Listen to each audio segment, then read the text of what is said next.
விஜய் 100 இடத்துக்கும் மேல ஜெயிச்சிருக்காரு. விஜய் தான் அடுத்த முதல்வர் அப்படின்னு எல்லாரும் சொல்லிட்டு இருக்காங்க. விஜய் இவ்வளோ அதிகமா சீட்டு வாங்கினதுனால டைரக்டா போய் விஜயால முதல்வர் சீட்ல உட்கார முடியுமா? அதாவது தமிழ்நாட்டில் 234 தொகுதியில 118 சீட்டு வாங்கியிருந்தா மட்டும்தான் விஜயால டைரக்டா போய் முதல்வர் சீட்ல உட்கார முடியும். ஆனா விஜய் வாங்கினதோ 108 சீட்டு. அதுல 2 இடத்துல அவர் நின்று ஜெயிச்சிருக்காரு. அதுல ஒரு இடத்த கண்டிப்பா ராஜினாமா செஞ்சே ஆகணும். அப்ப விஜய் கிட்ட 107 சீட்டு தான் இருக்கு. அந்த 107 சீட்டை வச்சுக்கிட்டு அவரால் முதல்வர் ஆக முடியும்னு பார்த்தீங்கன்னா கண்டிப்பா ஆக முடியாது. அவருக்கு இன்னும் 11 சீட்டு தேவைப்படும். அந்த 11 சீட்டு எங்கிருந்து வரும்?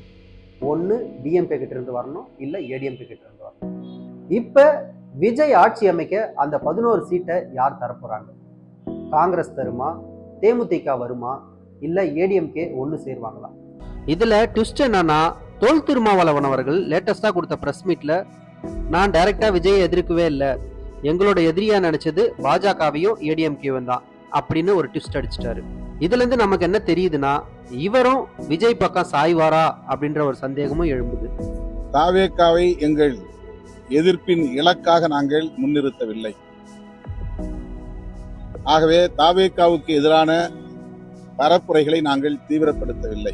அது மட்டும் இல்லாம காங்கிரஸ் தரப்புல இருந்து பாத்தீங்கன்னா, காங்கிரஸோட மேலிட பொறுப்பாளர்கள் என்ன சொல்லிட்டாங்கன்னா, மாநில கட்சிகளாகிய நீங்களே இது என்ன பண்றதுன்னு ஒரு முடிவு பண்ணிக்கோங்க அப்படின்னு அவங்களும் ஒரு பக்கம் விஜய் பக்கம் சாயிற மாதிரி தெரியுது. பொறுத்திருந்து தான் பார்க்கணும். இதுலதான் அரசியல் ட்விஸ்டே இருக்கு.